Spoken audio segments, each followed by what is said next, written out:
My name's TJ. I am a 52-year-old. Um, my story is I joined the Army Reserve back in 1989, and I was in military police.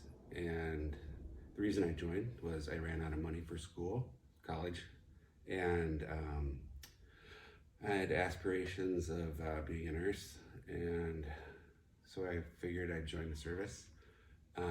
Within 89 and 90, so within a year of that, I was deployed for Operation Desert Storm. So I am a Gulf War veteran. I came home August of 91. It's a long time ago now. When I came home, I was pretty lost. It was big hoorah, welcome home, and didn't quite know what to do with myself. I tried going back to school, and that didn't really work out. Did a lot of drinking, a lot of partying, and just stayed in the reserves. Found myself moving down to Kansas, chasing after a female that I met in the Army, and things went pretty well after that. And I was lucky enough to have the Army pay for my nursing school. Had a great, solid nursing career, and things were pretty smooth in my life. And then I realized at work I was constantly having issues with feeling anxious and things like that. And when I was at home, I felt lonely quite a bit, and I would go out with friends and drink quite often. That felt normal. I married in 98, and I was still in the reserves. And the towers fell in 2001. I had just gotten out of the service.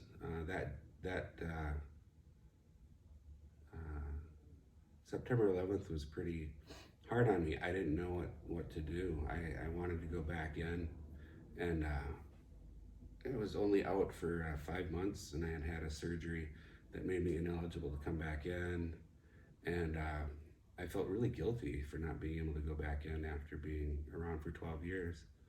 And I had all my friends heading over to Afghanistan and Iraq. So then I started drinking again, but I didn't know why. I didn't know what void I was filling. It was kind of like this knee-jerk reaction. But I had this great career, right? And so that didn't really matter.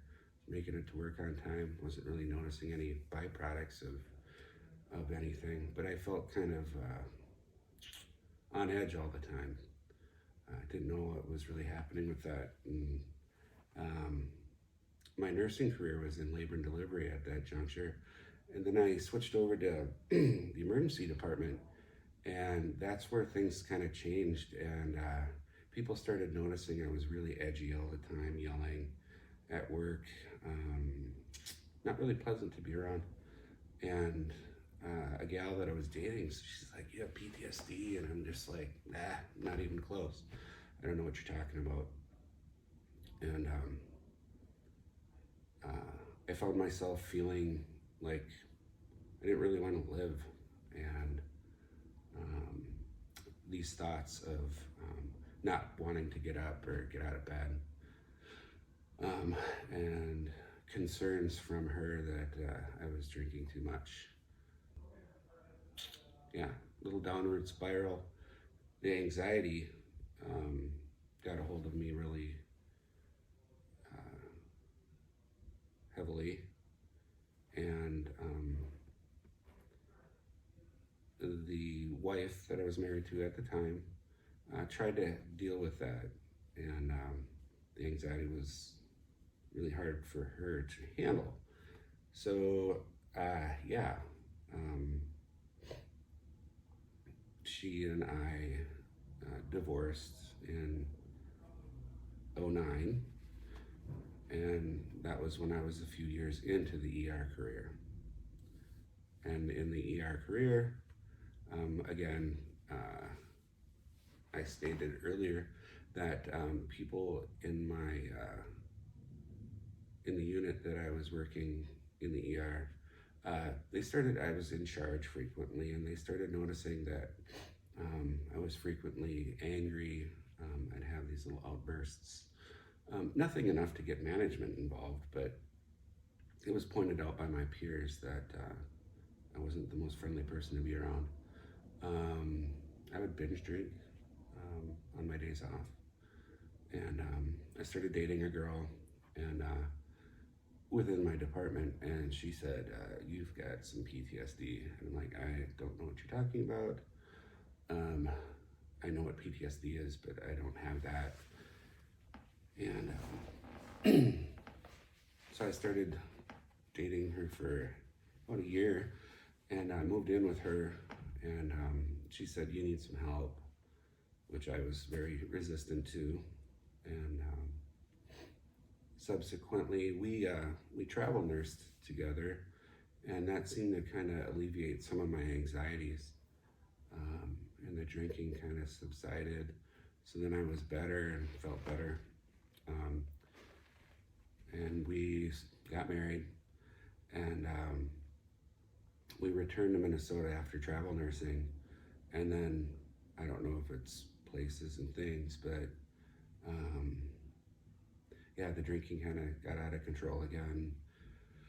Um, she realized that that was a side effect of the possible PTSD, that I was resistant to denial not just being a river.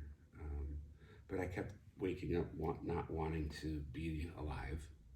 And one day I finally told her, and I went to a private facility and talked to a psychiatrist about that.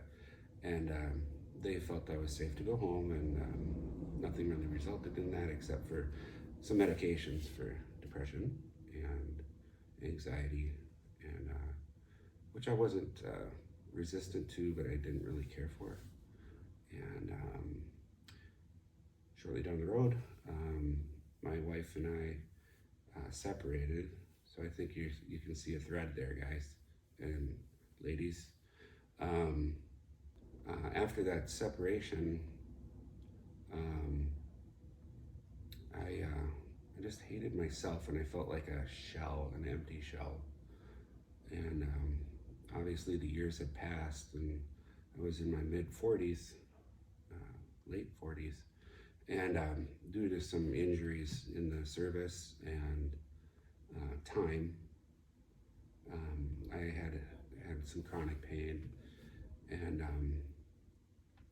I was self-medicating with the alcohol to diminish the pain, and I was just removing myself from myself. I felt like my soul was over here, and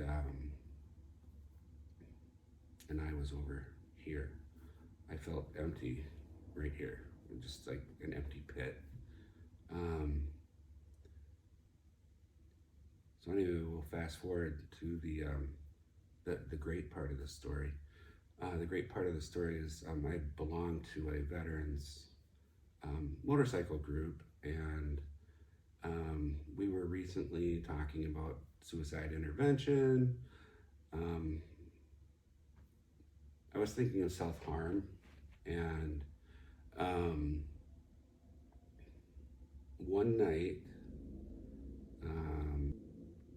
I was just sitting in my chair, and I'm just like, I can't live with this physical pain anymore. The mental pain was enough. I'd lived with that pretty much most of my life, post 18. But the physical pain, I could not live that way anymore. I made a choice, and I reached out.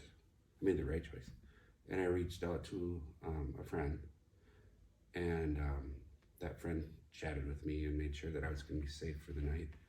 And then I reached out to another really good friend, and they they picked me up the next morning, and I went to the VA and checked in for 2 days, and just for assessment, stabilization. But I told them, and I dug in my heels, and that's where you have to self-advocate, or I felt that my self-advocation came into play, and I just said, I'm not leaving until this pain gets under control, and I need resources, because I'm just not right, mind, body, and spirit. And the full circle effect is my motorcycle group, my friends that helped me get to the VA happened to be in that group, and they also worked with this wonderful group called ETS every third Saturday, whom I'd partaken in various activities with.